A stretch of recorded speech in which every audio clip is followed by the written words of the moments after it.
One snowy day, little fox ran outside. Crunch, crunch! He made pretty footprints in the snow. "This is my trail," he said proudly. Then he looked back.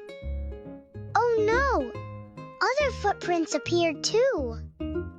"My way home is gone," little fox said sadly. He followed the footprints. Soon he reached an open, snowy field.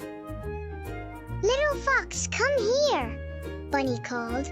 "We are drawing in the snow." Squirrel drew a fluffy cloud. Bunny drew long ears. Little fox blinked and smiled. He drew a big fluffy fox tail. What do you draw in the snow? Like and follow.